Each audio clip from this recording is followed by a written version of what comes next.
Hi guys, ಎಂಥದ್ದು ಅಂದರೆ ಇವತ್ತು ಪ್ರೋಗ್ರಾಮಿಂಗ್ ಎಕ್ಸಾಮ್ ಇದೆ. ಏನು ಅಂದರೆ ಮಂಜಣ್ಣ ನಿನ್ನೆ ಬಂದಿರೋ ಖುಷಿಗೋಸ್ಕರ ನಾನಂತರೂ ಏನು ಓದಿಲ್ಲ. ಅಣ್ಣನ ಕೇಳೋಮ್ಮೆ ಏನು ಓದಿದೆ? ನನ್ನೊಬ್ಬ ಫೋನ್ ಮಾಡಿದ್ದ ಗೈಸ್ ಓದೋಣ ಅಂತ ಹೇಳ್ಬಿಟ್ಟು ಮನೆಗೆ ಬಂದು ಏನು ಗೀಚಿದ್ವಿ ಅಂದರೆ ಟಾಪ್ ಹೊಡಿತೀವಿ ಇವತ್ತು ಅಷ್ಟೇ. ಗೈಸ್ ಎಂಥದ್ದು ಅಂದರೆ ನಂದು ಬ್ಯಾಂಕ್ ಅಕೌಂಟ್ ಮಾಡಿಸ್ಬೇಕಾಗಿತ್ತು. ಆ ಕಾರಣಕ್ಕಾಗಿ ನಾನು ಇವನು ಮನೆಗೆ ಬರ್ತೀನಿ ಅಂತ ಹೇಳಿದ್ದೆ. ಬಟ್ ಏನು ಅಂದರೆ ಮಂಜಣ್ಣ ಬಂದ ಅಂತ ಹೇಳ್ಬಿಟ್ಟು ನಾನು ಬ್ಯಾಂಕ್ ಹೋಗಲೇ ಇಲ್ಲ, ಏನೂ ಆಗಲಿಲ್ಲ. ಬಟ್ ಏನು ಅಂದರೆ ಈ ಪಾಪ ಇವನು ಏನೋ ಕ್ರಿಕೆಟ್ ಮ್ಯಾಚ್ ಇತ್ತು ಅಂತೆ. ಆ ಕ್ರಿಕೆಟ್ ಮ್ಯಾಚ್ ಬಿಟ್ಬಿಟ್ಟು ನಾನು ಬರ್ತೀನಿ ಅಂತ ವೇಟ್ ಮಾಡ್ತಾ ಇದ್ದ ಅಂತೆ. ಬಟ್ ನಾನೇ ಹೋಗಿಲ್ಲ. It happens. ಹೊಡೆದ್ರು ನಾನು ಬರ್ಬೇಕು ಅಂದ್ಕೊಂಡೆ. ಬಟ್ ಏನಾಯ್ತಂದರೆ ಅಣ್ಣ ಬಂದ ಅಂತ ಹೇಳ್ಬಿಟ್ಟು ಅಣ್ಣ ಬ್ಲಾಗ್ ಮಾಡ್ಕೊಂಡು ಸ್ಟಾರ್ಟ್ ಮಾಡ್ದ. ಇಲ್ಲೇ ಮುಗಿದೋಯ್ತು. ಮತ್ತು ಅದು ಆದಮೇಲೆ ಏನೋ ಉತ್ತರ ಕರ್ನಾಟಕದ ಸ್ಟೈಲ್ ರೊಟ್ಟಿ ಅದು ಇದು ಅಂದ್ಕೊಂಡು ಸುಮ್ಮನೆ ಇದ್ವಾ. ಮತ್ತೆ ಹಿಂಗೆ ಅಂತ ಒಬ್ಬೊಬ್ಬನೇ ತಿಂತವ್ನು ಗೈಸ್, ಒಂದು ಮಾತು ಕೂಡ ಕರೆಯಲ್ಲ ಇವ್ರು. ಮುಚ್ಚ ಬಾಯಿ, ನೀನು ಒಬ್ಬ ಫ್ರೆಂಡ್ ಏನೋ. ಗೈಸ್ ಎಷ್ಟು ಸಾರಿ ಮನೆ ಕರೆದಿದ್ದೀನಿ, ಬಟ್ ಬರೋಲ್ಲ ಇವನು ಯಾರು. ಯಾವಾಗ ಕರೆದು ಹೇಳ? ಮೊನ್ನೆ ರಾತ್ರಿ ಕರೆದ. ಮೊನ್ನೆ ರಾತ್ರಿ ಕರೆದೆ ಗಾಯ್ಸ್, ಬಂದಿಲ್ಲ ಇವನು. ನನ್ನ ತಪ್ಪು ಗೈಸ್, ಮುಂದೆ ತಪ್ಪು ಅಂತಲ್ಲ. ಎಂಥದ್ದು ಅಂದರೆ ನಾವು ಪಾರ್ಕಲ್ಲಿ ಇದ್ದೀವಿ ನೋಡಿ. ಎಷ್ಟು ಅಂದರೆ ಒಂಥರ ಇಲ್ಲಿ ಶಾಂತಿ ಥರ ಐತೆ. ಬಟ್ ಯಾವುದೇ ಕಿರಿಕಿರಿ ಇಲ್ಲ. ಒಬ್ಬ ತಾತ ಕೂಡ ಪಾಪ ತಾತ ಎಷ್ಟು ಮೇಂಟೆನೆನ್ಸ್ ಇಟ್ಕೊಂಡಿದ್ದಾರೆ ಅಂದರೆ ಚೆನ್ನಾಗಿ ಇಟ್ಕೊಂಡಿದ್ದಾರೆ. ಈ ಪಾರ್ಕ್ ಎಷ್ಟು ಗೊತ್ತಿಲ್ಲ. ಈ ಪಾರ್ಕ್ ನಮಗೂ ರೀಸೆಂಟಾಗಿ ಗೊತ್ತಾಗಿರೋದು. ಏನು ಅಂದರೆ ಆ ವುಡ್ ಪಾರ್ಕ್ ಪಕ್ಕನೇ ಇರೋದು. ಇದು ಚೆನ್ನಾಗಿದೆ, ಯಾವುದೇ ಕಿರಿಕಿರಿ ಇಲ್ಲ, ಯಾವುದೇ ಡಿಸ್ಟರ್ಬೆನ್ಸ್ ಇಲ್ಲ, ಏನು ಆ ಥರ ಏನಿಲ್ಲ, ಚೆನ್ನಾಗಿದೆ. ಆ ತಾತ ಕೂಡ ಮೇಂಟೈನ್ ಸಖತ್ತಾಗಿ ಮಾಡಿದ್ದಾರೆ. ಆ ತಾತನಿಗೊಂದು ಹ್ಯಾಂಡ್ಸ್ ಅಪ್ ಅಲ್ವಾ? ಇಲ್ಲೊಂದು ನಾಯಿ ಹಂದಿ ಥರ ಐತೆ.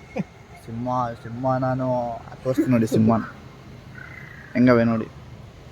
ಅದು ನೋಡಿ ಗೈಸ್, ಅದು ಹೆಂಗೈತಂತ. ಗೈಸ್ ಹುಲ್ಲು ತಿಂತಾ ಇದ್ವು ಅವಾಗಲೇ. ನಾನು ಅದನ್ನು ನೋಡಿಬಿಟ್ಟು ಶಾಕ್ ಆದೆ, ಇವೇನು ಹುಲ್ಲು ತಿಂತಾವಂತ.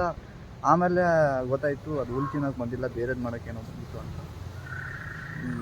ಬಟ್ ಏನು ಹೇಳಿ, ಒಂದು ವಾಕಿಂಗ್ ಬಂದರೆ ನಾಯಿ ಜೊತೆ ಸಖತ್ತಾಗಿರುತ್ತೆ. ಬಟ್ ಅದನ್ನೇ ಮೇಂಟೆನೆನ್ಸ್ ಮಾಡೋದಂದರೆ ತುಂಬ ಕಷ್ಟಪ್ಪ ನನಗಂತೂ, ಅಲ್ವಾ?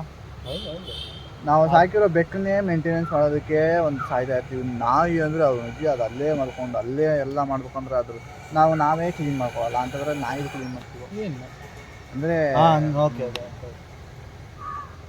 ಹಂಗಲ್ಲ ಇಲ್ಲ ಇಲ್ಲ ಗೈಸ್ ಅಂಥದ್ದೇನಿಲ್ಲ. ಅಂದರೆ ನಾವೇ ಒಂದು ದಿನ ಬಿಟ್ಟು ಒಂದಿನ ಸ್ನಾನ ಮಾಡ್ತಾ ಇರ್ತೀವಿ. ಅದು ಏನೋ ಒಂದು ಅಂತ ಹೇಳ್ಬಿಟ್ಟು. ಬಟ್ ಈ ನಾಯಿ ಮೇಂಟೆನೆನ್ಸ್ ಇದೆಯಲ್ಲ, ಅವನಿಗೆ ಡೈಲಿ ಅವಕ್ಕೆ ಸ್ನಾನ ಮಾಡಿಸ್ಬೇಕು. ಮತ್ತು ಅವಕ್ಕೆ ಏನೇನೋ ಅದು ಇದು ಕ್ರೀಮ್ ಮತ್ತು ಅದಕ್ಕೆ ಫುಡ್ ಸಪ್ರೇಟಾಗಿರಬೇಕು. ಒಂದೊಂದು ಬ್ರೀಡಿಗೆ ಒಂದೊಂದು ಥರ ಫುಡ್ ಅಲ್ವಾ? ಹಾಂ, ಅಂದರೆ ಒಂದೊಂದು ನಾಯಿಗೆ ಹೆಂಗಂದ್ರೆ ಅಂದರೆ ಅನ್ನ ಹಾಕಿದ್ರೆ ತಿನ್ನಲ್ಲ. ಪೆಡಿಗ್ರಿನೇ ಹಾಕಬೇಕು. ಆ ಕಾರಣಕ್ಕಾಗಿ ತುಂಬ ಮೇಂಟೆನೆನ್ಸ್ ತುಂಬ ಕಷ್ಟ ಗಾಯ್ಸ್. ಅದು ಯಾರ್ಯಾರು ಮಾಡ್ತಾ ಇದ್ದೀರಾ ನೋಡಿ. ಒಬ್ಬ ಆನ್ಸರ್ ನಾವು ಮನೇಲಿ ಸಾಕನಂತ ಇದ್ವಿ ಗೈಸ್. ಬಟ್ ನಮ್ಮನ್ನು ಸಾಕಕ್ಕೆ ಓದಾಡ್ತವ್ರು ನಮ್ಮ ಅವ್ರು ಏನಂದ್ರೆ ನಿನ್ ಸಾಕೋದೇ ದೊಡ್ಡ ವಿಷಯ. ನಾಯಿನ ಬೇರೆ ತೊಗೊಂಬಂದು ಇಕ್ಕೋಬೇಕಾ? ಅವಾಗಲೇ ಇನ್ನೇನೆ ನಮ್ಮ ಮನೇಲಿ ನಾಯಿ ಇದೆಯಾ ಅಂತ ಹೇಳ್ತಾರೆ ಗಾಯ್ಸ್ ನಮ್ಮ ಪೇರೆಂಟ್ಸ್ ಎಲ್ಲ. ಒಂದ್ಸಲ ತಗೊಂಬಂದ್ರೆ ಹೇಳೋವ್ರೆ ಅದನ್ನ ಸಾಕೊಳ್ತಾರೆ, ಅಂದರೆ ಅಟ್ಯಾಚ್ ಆಗಬೇಕು. ಆಮೇಲೆ ನಮ್ಮನ್ನ ದೂರ ಹಾಕಿ ನಾಯಿನ ಮಗ ಅಂತ ಮಗ ಹೋಗ್ಕೊಂಡ್ಬಿಡ್ತಾರೆ. ಬಟ್ ಆಮೇಲೆ ನಾಯಿ ಕೊಟ್ಟಿರೋ ಮರ್ಯಾದೆ ನಮಗೆ ಕೊಡ್ತಾರೆ, ನಮಗೆ ಕೊಟ್ಟಿರೋ ಮರ್ಯಾದೆ ಅದು ಕೊಡ್ತಾರೆ. ಮುಂಚೆ ಹೇಗೋ ಬಂದೆ ಪಾಸ್, ನಂಗೆ ಗೊತ್ತೇ ಇದ್ದಿಲ್ಲ ಅಲ್ಲೇ ಪಾಸ್ ಮುಗೀತು ಅಂತ ಹೇಳ್ಬಿಟ್ಟು ನಾನು ಪಾಸ್ ಅಂತ ತೋರಿಸಿದೆ, ಅವನು ಕಳಿಸ್ಬಿಟ್ಟ.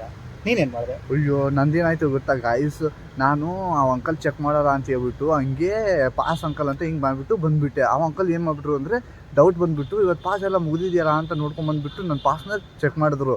ಆಮೇಲೆ ಆ ಅಂಕಲ್ ಏನು ರಿಯಾಕ್ಷನ್ ಕೊಟ್ಟರು ಗೊತ್ತಾ? ಅಯ್ಯೋ ಬಾರೋ ಅಪರೂಪದ ಮುಳ್ಳಂದಿ ಬಾಬಾ. A few years later. Guys ಅಂತಂದರೆ ಎಕ್ಸಾಮ್ ಇವಾಗ ತಾನೇ ಮುಗಿಸ್ಬಿಟ್ಟು ಬಂದಾಯಿತು. ಇವನು ಪೇಪರ್ ತೋರಿಸ್ತಾ ನೋಡಿ ಎಷ್ಟು ಟಫ್ ಆಗಿತ್ತಂದರೆ, ಅವನ ಅಜ್ಜಿ ಇಂಥ ನನ್ನ ಮಕ್ಕಳೇ ಇವು ನಮ್ಮ ಮೇಲೆ ನಂಬಿಕೆ ಇದೆಯಲ್ವಾ, ನಮ್ಮ ಮೇಲೆ ವಿಶ್ವಾಸ ಇದೆಯಲ್ವಾ, ಹಾಗಿದ್ರೆ ಎಲ್ಲ BJPಗೆ ನೀವು ಓಟ್ ಹಾಕ್ಸಿ. ಫುಲ್ ಬರ್ದಾಕ್ ಬಂದ್ಬಿಟ್ಟವ್ರೆ. ನಾವು ಮಾತ್ರ ಹೆಂಗೆ ಅಂದರೆ 2 ಗಂಟೆಗೆ ಎಕ್ಸಾಮ್ಗೆ ಹೋಗಿದ್ವಿ, 4 ಗಂಟೆಗೆ ಬಂದಿದ್ದೀವಿ. ಅಂದರೆ 4 ಅಲ್ಲ, 3:15 ಬಂದಿದ್ದೀವಿ. ಆಚೆ ಇಲ್ಲ ಗಾಯ್ಸ್, 3:40 3:40 3:40 10 ನಿಮಿಷ ಬರುತ್ತೆ. 3:40ಕ್ಕೆ ಬಂದಿದ್ದೀವಿ. ಈಗ ನಮ್ಗೆ ಎಷ್ಟು ಗಂಟೆಗೆ ಬಂದು 4 ಗಂಟೆಗೆ. 4:05 ಹೌದು, 4:05. ಇನ್ನೊಂದು ಹಾಫ್ ಅನ್ ಅವರ್ ಆಗಿದ್ರೆ ಎಕ್ಸಾಮಿಗೆ ಪೇಪರ್ ಎಲ್ಲ ಇವನ್ನ ಜಾಯಿನ್ ಎಲ್ಲ ಮಾಡಿಬಿಟ್ಟು ತಗೊಳ್ಳಿ ಮ್ಯಾಮ್. ಹಂಗಂದ್ರೆ ಅವ್ನು 5:15 ಬಂದ ಅಂತ. ಇವನು ಎಷ್ಟು ಗಂಟೆಗೆ ಬಂದವನು ಗೊತ್ತಾ? ಏನ್ಲೇ ನೀನು ಫುಲ್ ಟಾಪರ್ ಆಗ್ತಾ ಇದೆಯಾ ಬರ್ತಾ ಹಾಂ ಏನು ಗೊತ್ತಾಯ್ತು ಅದು ಬರ್ತಾರೆ. ಆಯ್ತು, ಏನು ಗೊತ್ತಿತ್ತು ಎಲ್ಲ ಬರ್ಬಿಟ್ಟ. ಅಂದರೆ ಓದಿರೋರಿಗೆ ಆನ್ಸರ್, ಓದಿದ್ದು ಮಾತ್ರ ಆನ್ಸರ್, ಓದಿರೋರಿಗೆ ಬರ್ದಿದ್ದೆಲ್ಲ ಆನ್ಸರ್, ಆ ಥರ ಡೈಲಾಗ್ ಹೊಡಿತಾರೆ ನಮ್ಮ ಪ್ರೀತಿ. ಬಸ್ ಬಂತು, ಬಸ್ ನಮ್ದು ಹೋಗುತ್ತಾ? ಹೋಗಿಲ್ಲ ಅಂದರೆ ನಿನಗೆ ಹೊಡಿತೀನಿ ಹೇಳು. ನೈಸ್, ಬಸ್ ಬಂತು. ಎಂಥದ್ದು ಅಂದರೆ ಇವತ್ತು ಎಕ್ಸಾಮ್ ಅಷ್ಟೊಂದು ಚೆನ್ನಾಗಾಗಿಲ್ಲ ಅಂತ ಹೇಳ್ತೀನಿ. ಏನಕ್ಕಂದರೆ ಜಾಸ್ತಿ ತುಂಬ ಟಫಾಗಿತ್ತು ಸ್ವಲ್ಪ ಕ್ವಶನ್ಸು, ಮತ್ತು ಒಂದೆರಡು ಕ್ವಶನ್ಸ್ ಔಟ್ ಆಫ್ ಸಿಲೆಬಸ್ ಬಂದಿತ್ತು. ಆ ಕಾರಣಕ್ಕಾಗಿ ಇವಾಗ ನಮ್ಮ ಹತ್ರ ಪಾಸ್ ಬೇರೆ ಇಲ್ಲ, ಇವಾಗ ಪಾಸ್ ಬೇರೆ ಮಾಡಿಸ್ಬೇಕು. ಹೋಗೋಣ ಬನ್ನಿ. ಇವಾಗ ತಾನೇ ಮನೆಗೆ ಬಂದೆ. ಮಾಮ ಫುಲ್ ಕುಕಿಂಗ್ ಮಾಡ್ತವ್ರೆ. ಇವಳು ಏನೋ ಮಿರ್ಚಿ ಮಾಡೋದಕ್ಕೆ ಮೆಣಸಿನ್ಕಾಯಿ ಕಟ್ ಮಾಡಿಕೊಂತವಳೆ. ಅದೇ ಅಡುಗೆ ಎಲ್ಲ ಸ್ಟಾರ್ಟ್ ಆಗ್ಬಿಟ್ಟಿದೆ ಆಲ್ರೆಡಿ. ನಾನು ಇವಾಗ ತಾನೇ ಮನೆಗೆ ಬಂದೆ ಎಕ್ಸಾಮ್ ಎಲ್ಲ ಮುಗಿಸ್ಕೊಂಡು. ಮಂಜು ಅಣ್ಣ ಅವ್ರು ಇಲ್ಲೇ ಅವರೇ. ಮನೆ ಬಿಟ್ಟು ಓಡಿಸ್ಬಿಡೋ ಅನ್ಕೊಂತಾರೆ ನನ್ನ ವಿಡಿಯೋ ನೋಡಿ.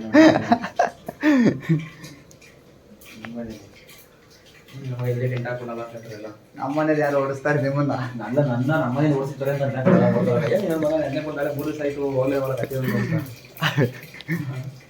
ಇದನ್ನ ನಿಮ್ಮ ಮನೆ ಇದ್ದಂಗೆ ತಾನೆ? ಸಂಗೇನಿಲ್ಲ, ಹೊಟ್ಟೆ ಅರ್ಧ ಗಂಟೆ ರಾಜ್ಕುಮಾರ್ ಆಯ್ತು. ನೋಡೋರಲ್ಲ ಎಲ್ಲರೂ ಫುಲ್ ಇವಾಗ ಅವ್ರು ಅಡುಗೆ ಮಾಡ್ತವ್ರೆ. ನಾವು ಸ್ವಲ್ಪ ಫ್ರೆಶ್ ಅಪ್ ಆಗಿಬಿಟ್ಟು ಆಚೆ ಬರೋಣ. ಕಾಯಿಸು ಮಂಜಣ್ಣ ಅವರು ಫುಲ್ಲು ಎಲ್ಲ ರೆಡಿ ಆಗ್ಬಿಟ್ಟವ್ರೆ. ಬೆಳಗ್ಗೆ ಹಾಕಿದಪ್ಪ ಮನೆ ಬೆಳಗ್ಗೆ ತಿನ್ನೋದು ನೋಡಿ ಕರ್ಕೊಂಡೋಗ್ಬಿಟ್ಟೆಲ್ಲ ಸುತ್ತಾಡ್ಸ್ಕೊಂಡು ಇದೇ ಕಾಣಿಸಲ್ಲ ಹಂಗೆ ಊಟ ಏನೋ ಇಷ್ಟು ತಿಂತ ಅನ್ಕೋಬೇಕು. ನೋಡ್ರ ಅದು ಇಷ್ಟೊಂದು ಹಾಕ್ಬಿಟ್ಟು ಇಕ್ಕಿದ್ಯಾ ಅಲ್ಲಿ ಒಂದ್ಸಲ ಇವನು ಅಂತ ನಾನು ಮಾಡಿದ್ರೆ ಕೆಲಸ ನೋಡ್ರಣ.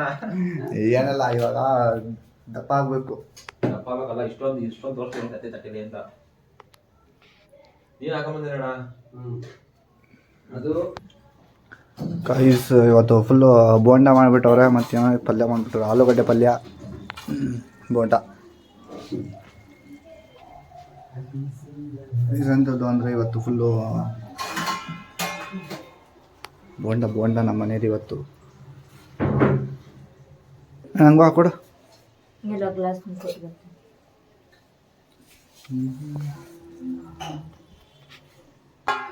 ಕಾಯಿಸ್ ಒಂದೊಂದೇ ಐಟಮ್ ಹೇಳ್ತೀನಿ ಬನ್ನಿ. ಫಸ್ಟಿಗೆ ರೈಸು,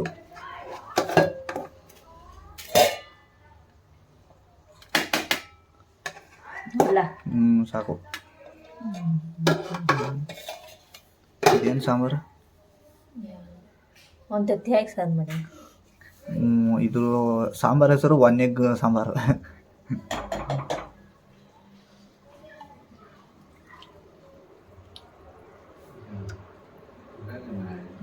1 ಎಗ್ ಸಾಂಬಾರು ಗಾಯ್ಸ್. ಇದು ಯಾರಾದರೂ ಟ್ರೈ ಮಾಡೋಕ್ಕಿದ್ರೆ ಮಾಡಿಬಿಡಿ, ಸಾಕು. ಮುಚ್ಚಾಕ ಪ್ಲೇಟ್ ಕೊಡು.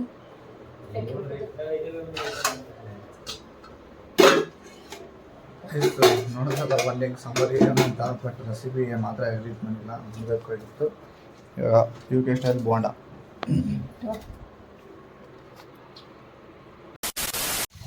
ಆಯ್ತು, ಊಟ ಎಲ್ಲ ಆಯಿತು. ಇವಾಗ ಏನು ಅಂದರೆ ಕುಳ್ಳಿ ಬಂದುಬಿಟ್ಲು, ಅಂದರೆ ನಮ್ಮ ಅಕ್ಕ ಬಂದುಬಿಟ್ಲು. ಇವಾಗ ತಾನೇ ಹಾಸ್ಪಿಟ್ಲಿಂದ ಎಲ್ಲ ಕೆಲಸ ಮುಗಿಸ್ಕೊಂಬಂದ್ಲು. ಏನೋ ಅಂದರೆ ಬೆಳಗ್ಗೆ ನಮ್ಮ ತಂಗಿ ಸ್ವಲ್ಪ ರುದ್ರ ಕಾಂಡ ಆಡ್ತಾಯಿದ್ಲು. ಕೇಳಿ ಅವ್ರನ್ನ ಏನು ಮಾಡಿದ್ರಂತ. ಬಸ್ ಸ್ಟಾಪಲ್ಲಿ ಕಾಸು ಕೊಡೋಕೆ ಹೋಗಿದ್ದೀವಿ. ಕಾಸನ್ನ ಬಿಸಾಕ್ಬಿಟ್ಲು, ಅಂದರೆ ಸ್ವಲ್ಪ ಕೋಪದಲ್ಲಿ ಇದ್ಲು. ಏನಾದರೂ ಅದು ಸುದ್ದಿ ಮತ್ತೆ ತೆಗೆದ್ರೆ ಮತ್ತೆ ನಮ್ಮಿಬ್ಬರನ್ನು ಮಾರಮ್ಮ ಬಂದ್ಬಿಟ್ಟು ಅವರು ಕತ್ನ ಕಡಿತಾಳಲ್ಲ, ಆ ಥರ ನಮ್ಮ ಇಬ್ಬರನ್ನು ಕತ್ತು ಕಡಿತಾಳೆ.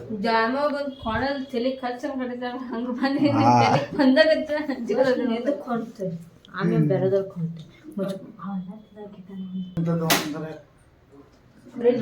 ಫುಲ್ಲು ಹೆಂಗಾಗಿತ್ತು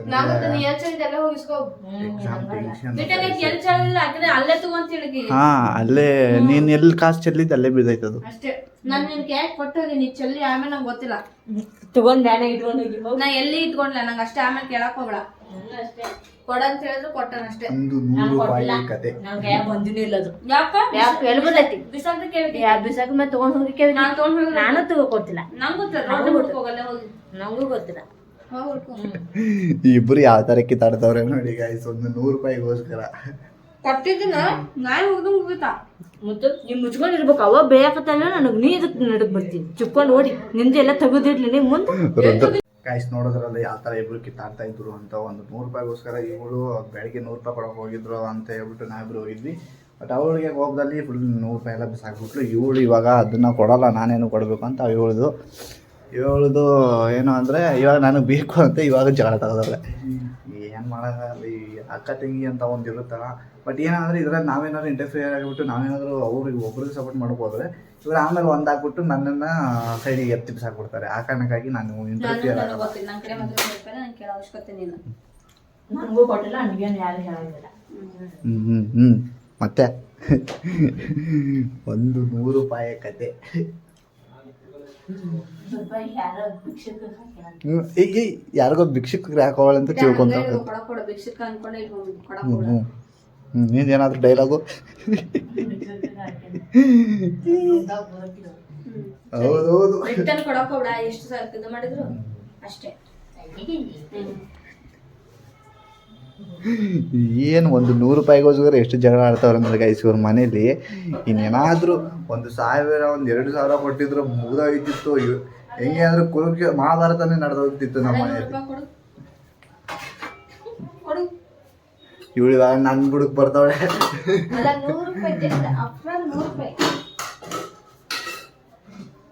ನನ್ನ ಹತ್ರ 1 ರೂಪಾಯಿ ಇಲ್ಲ, ನಾನೇ ಯಾರ ಹತ್ರ ಕೇಳ್ತಾ ಇರ್ತೀನಿ ಅಂತಾರೆ. ಇವರು ನನ್ನ ಬುಡಕ್ ಬರ್ತಾರೆ. ಇವಾಗ ನೀನು ಕೊಡು ಅಂತ ಹೇಳ್ಬಿಟ್ಟು ಕಿತ್ತಾಡ್ಬಿಟ್ಟು ಇಬ್ರು ಯಾವ ಥರ ಊಟ ಮಾಡ್ತಾವ್ರೆ ನೋಡಿ.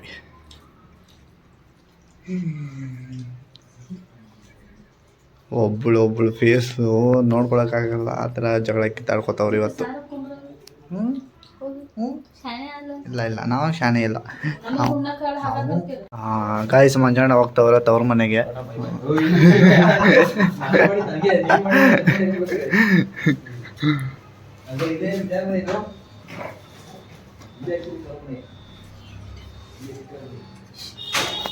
ನೋಡೋರಲ್ಲ ಮಂಜಾಣ ಅವರು ಅವ್ರ ಮನೆಗೆ ಹೋಗ್ತಾ ಇದ್ದಾರೆ ಇವತ್ತು. ಅಂದರೆ ಅವರು ಒನ್ ಡೇ ಆಯಿತು ಬಂದುಬಿಟ್ಟು ಇಲ್ಲಿ. ಆ ಕಾರಣಕ್ಕಾಗಿ ಮನೆ ಹೋದ ತಕ್ಷಣ ಅಮ್ಮ ಇನ್ನೂ ಒಂದಿನ ಆದರೆ ಬೈತಾರೆ ಅನ್ನೋ ಕಾರಣಕ್ಕಾಗಿ ಹೋಗ್ತಾ ಇದ್ದಾರೆ.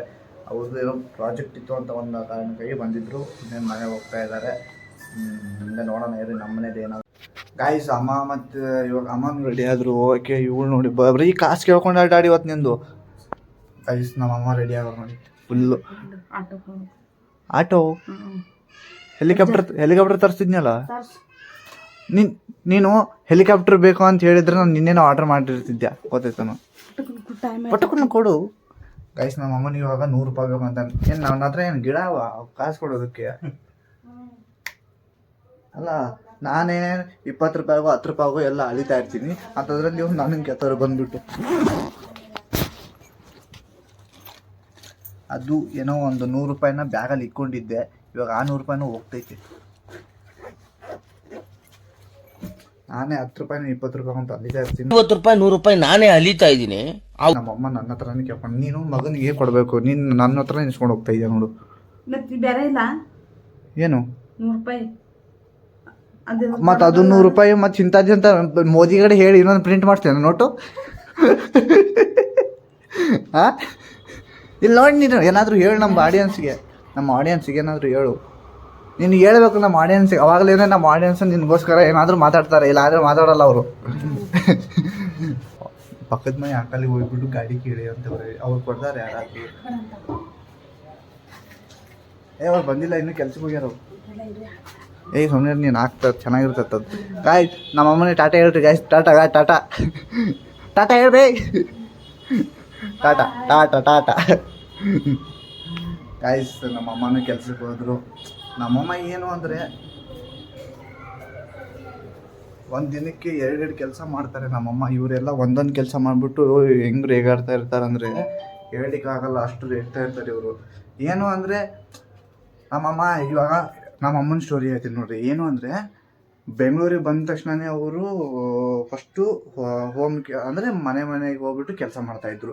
ಆಮೇಲೆ ಮತ್ತೆ ಪಾಪನ ನೋಡ್ಕೊಳಕ್ಕೆ ಸ್ಟಾರ್ಟ್ ಮಾಡಿದ್ರು. ಅಂದರೆ ಬೇರೆ ಮನೆಯಿಂದ ಪಾಪು ಇವಾಗ ಹುಟ್ಟಿರುತ್ತಲ್ಲ, ಆ ಪಾಪನ ನೋಡ್ಕೊಳ್ಳೋಕ್ಕೆ ಒಂದು ಫಸ್ಟ್ ಸ್ಟಾರ್ಟಿಂಗಲ್ಲಿ ನಮ್ಮಮ್ಮನ ಸ್ಯಾಲ್ರಿ ಎಷ್ಟಿತ್ತು ಗೊತ್ತಾ, 15,000ಕ್ಕೆ 24 hours ದುಡಿದಿದ್ದಾರೆ ನಮ್ಮಮ್ಮ. ಆಮೇಲೆ ಅಲ್ಲಿಂದ ಅಲ್ಲೊಂದು 2 ವರ್ಷ ಕೆಲಸ ಮಾಡಿದ್ರು. ಅದಾದಮೇಲೆ ಮತ್ತೆ ನಾವೆಲ್ಲ ಬಂದ್ವಿ ಅಂತ ನಮ್ಮ ಜೊತೆ ಇಟ್ಕೊಂಡು ಮತ್ತೆ ಇಲ್ಲೆಲ್ಲೋ ವೈಟ್ ಫೀಲ್ಡ್ ಹತ್ರ ಅಲ್ಲಿ ಅಡುಗೆಗೆ ಕೆಲಸಕ್ಕೆ ಅಂತ ಹೇಳ್ಬಿಟ್ಟು ಬೆಳಗ್ಗೆ ಹೋಗಿ ನೈಟ್ ಬರ್ತಾಯಿದ್ರು. ಅದು ಒಂದು 20,000 ಕೊಡ್ತಿದ್ರು. ಅದನ್ನ ಒಂದು 2 ವರ್ಷ ಮಾಡಿದ್ದಾರೆ. ಅದಾದಮೇಲೆ ನಾವು ಹೇಳಿದ್ವಿ ಅಲ್ಲಿ ಅಷ್ಟು ದೂರ ಏನಕ್ಕೆ ಹೋಗ್ತೀಯ, ನಾವಿರೋದು ಇಲ್ಲಿ ಅಂತ ಹೇಳ್ಬಿಟ್ಟು ಅದನ್ನು ಬಿಡಿಸ್ಬಿಟ್ಟು ನಾವು ಒಂದು ಯಾವುದಾದ್ರೂ ಬೆಳಿಗ್ಗೆ ನೋಡ್ಕೊಳ್ಳಿ ಅಂತ ಹೇಳಿದ್ವಿ. ಬಟ್ ನಮ್ಮ ಅಮ್ಮನಿಗೆ ಆ ಥರ ಅವ್ರಿಗೆ ಮನೇಲಿ ಕೂತ್ಕೊಳ್ಳೋಕೆ ಇಷ್ಟನೇ ಇಲ್ಲ. ಏನಕ್ಕಂದರೆ ಒಂದು ಅವ್ರ ಮೈಂಡ್ ಸೆಟ್ಟಲ್ಲಿ ಏನಿದೆ ಅಂದರೆ ನಮ್ಮ 3 ಜನನೂ ಒಂದು ಲೈಫ್ನ ಸೆಟ್ಲ್ ಮಾಡಿಬಿಟ್ಟು ಆಮೇಲೆ ಅವರು ಆರಾಮಾಗಿ ಮನೇಲಿ ಇರಬೇಕು ಅಂತ ಹೇಳಿದ್ದಾರೆ. ಬಟ್ ಏನು ಅಂದರೆ 3 ಜನನೂ ಇನ್ನೂ ಓದೋಕೆ ಸ್ಟಾರ್ಟ್ ಮಾಡಿದ್ದೀವಿ. ಇವಾಗ BCA ಫಸ್ಟ್ ಇಯರು, ನಮ್ಮ ಅಕ್ಕ 3rd ಇಯರು, ಇವಳು 2nd PU ಇವಾಗ. ಆ ಕಾರಣಕ್ಕಾಗಿ ನಮ್ಮಮ್ಮ ಇನ್ನೂ ಸ್ವಲ್ಪ ಕಷ್ಟ ಬೀಳ್ತಾ ಇದ್ದಾರೆ. ಏನು ಅಂದರೆ ಬೆಳಿಗ್ಗೆ ಒಂದು 8 ಗಂಟೆಗೆ ಹಾಸ್ಪಿಟ್ಲಿಂದ ಬರ್ತಾರೆ ಗೈಸ್. 2 hours ಮನೆಯಲ್ಲಿ ರೆಸ್ಟ್ ಮಾಡ್ತಾರೆ. ಅದಾದಮೇಲೆ ಅಲ್ಲಿಂದ ಮತ್ತೆ ಇವಾಗ ಬೆಳಿಗ್ಗೆ ಒಂದು ಕೆಲಸ ನೋಡ್ಕೊಂಡಿದ್ದಾರೆ. ಎಲ್ಲಿ ಅಂದರೆ ಪಾಪು ನೋಡ್ಕೊ ಹೋಗ್ತಾರೆ. ಅಂದರೆ ಒಂದು ಚಿಕ್ಕ ಮಗು ಇದೆ, ಆ ಚಿಕ್ಕ ಮಗುನ ಬೇಬಿ ಕೇರ್ ನೋಡ್ಕೊಳಕ್ಕೆ ಹೋಗ್ತಾರೆ. ಅಲ್ಲಿಂದ 7 o'clock ನೈಟ್ ಬರ್ತಾರೆ. 7 o'clock ಬಂದುಬಿಟ್ಟು ಈ 1 hour ರೆಡಿ ಆಗಿಬಿಟ್ಟು ಮತ್ತೆ ಹಾಸ್ಪಿಟ್ಲಿಗೆ ಹೋಗ್ತಾರೆ. ಇಷ್ಟೆಲ್ಲ ಮಾಡ್ತಾರೆ ಅವರು. ಬಟ್ ಅವ್ರಿಗೋಸ್ಕರ ಏನಾದರೂ ಮಾಡಬೇಕು. ಬಟ್ ಮಾಡಬೇಕು ಅಂದ್ಕೊಂಡಿದ್ದೀವಿ, ನೋಡೋಣ ಏನಾಗುತ್ತೋ ಗೊತ್ತಿಲ್ಲ. ಇವರು ಇವಾಗ ಸ್ಟಡೀಸ್ ಅಲ್ಲಿದ್ದಾರೆ ಇವರು ಕೂಡ.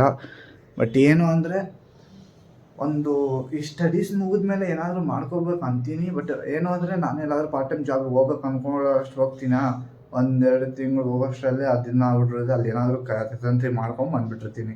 ಆ ಕಾರಣಕ್ಕಾಗಿ ಇನ್ನೊಂದು ಏನಂದರೆ ಇವರು ಎಲ್ಲಾದರೂ ನೈಟು ಈ ಥರ ಜೊಮ್ಯಾಟೊ ಸ್ವಿಗ್ಗಿ ಮಾಡ್ತೀನಿ ಅಂತ ಹೇಳಿದ್ರೆ ಅದರಲ್ಲಿ ಬೇರೆ ನಮ್ಮಮ್ಮ ಏನು ಅಂದರೆ ಹಾಸ್ಪಿಟ್ಲಲ್ಲಿ ಕೆಲಸ ಮಾಡ್ತಾರಲ್ವ, ಅದೇನೋ ಬೈಕ್ ಆ್ಯಕ್ಸಿಡೆಂಟು ಅದು ಇದು ಅಂತ ನೋಡಿಬಿಟ್ಟು ತುಂಬಾ ಭಯ ಬಿದ್ದುಬಿಡ್ತಾರೆ. ನಾನು ಆಚೆನೇ ಕಳಿಸಲ್ಲ. ಆ ಕಾರಣಕ್ಕಾಗಿ ಏನೋ ಒಂಥರ ನಾನೇನಾದರೂ ಕೆಲ್ಸಕ್ಕೆ ಹೋಗ್ತೀನಿ ಅಂದರೆ ಬೇಡ, ಇವಾಗ ಓದೋ ವಯಸ್ಸು, ಇವಾಗ ಓದು, ದುಡಿಯೋ ವಯಸ್ಸು ಇದ್ದೇ ಇದೆ ನಿನಗೆ, ಮತ್ತೆ ನೀನು ಬೇಡ ಅಂದರೂ ಕೂಡ ಅವಾಗ ಮತ್ತೆ ನೀನು ದುಡಿಲೇಬೇಕಾಗುತ್ತೆ. ಆ ಕಾರಣಕ್ಕಾಗಿ ನೀನು ಇವಾಗ ಓದು ಅಂತ ಹೇಳ್ತಾ ಇದ್ದಾರೆ. ಅದಕ್ಕೆ ನಾನು ಏನು ಅಂದೇನೋ ಸುಮ್ಮನೆ ಇದ್ದೀನಿ. ನೋಡುವ ಏನಾಗುತ್ತೋ. ಅಂದರೆ ಇದು 2nd ಇಯರಿಗೆ ಪ್ಲ್ಯಾನ್ ಹಾಕ್ಕೊಂಡಿದ್ದೀನಿ ಏನಾದರೂ ಕೆಲ್ಸಕ್ಕೆ ಹೋಗಬೇಕು ಅಂತ. ಬಟ್ ನೋಡುವ ಏನಾದರೂ ಮಾಡಬೇಕು. ನಮ್ಮಮ್ಮನ್ನ ಏನಿಲ್ಲ 1 night ಈ ನೈಟ್ ಹೋಗ್ತಾರಲ್ಲ, ಆ ಕೆಲಸನ ಬಿಡಿಸ್ಬೇಕು ಅಂತ ಅಂದ್ಕೊಂಡಿದ್ದೀವಿ. ನೋಡುವ ಏನಾಗುತ್ತೋ ಗೊತ್ತಿಲ್ಲ. ಅದಕ್ಕೂ ಒಂದು ಪ್ಲ್ಯಾನ್ ಮಾಡ್ಕೊಳ್ಳೋಣ, ಆಯಿತಾ ಗೈಸ್. ಇವತ್ತು ಒಂದು ಸ್ಟೋರಿಗೆ ಜುಮ್ಕಿ ಹಾಕಿದ್ದೆ. ಅದನ್ನ ನೋಡ್ಬಿಟ್ಟು ಇವ್ರು ಏನು ಅನ್ಕೊತಾರೆ, ಆ ಜುಮ್ಕಿ ತೋರಿಸ್ತೀನಿ ಬನ್ನಿ ಅಂತ. ಈ ಜುಮ್ಕಿ ನಾನು ಸ್ಟೋರಿಗೆ ಹಾಕಿದ್ದೆ. ಅದನ್ನ ನೋಡ್ಬಿಟ್ಟು ನಮ್ಮ ತಂಗಿ ಏನಂತವಳ ಅಂದರೆ, ಯಾವ ಹುಡುಗಿದಪ್ಪ ಇಸ್ಕೊಂಡು ಹಾಕೊಂಡಿದ್ಯಾ ಅಂತ ಹೇಳ್ತವ್ರೆ. ಐಸ್ ಇವತ್ತಿನ ಡೇ ನೋಡಿದ್ರಲ್ಲ ಏನೇನಾಯಿತು ಅಂತ, ಇನ್ನೇನು ಮತ್ತೆ ನಾಳೆ ಸಿಗೋಣ. ಟಾಟಾ, ಬೈ ಬೈ ಅಷ್ಟೇ.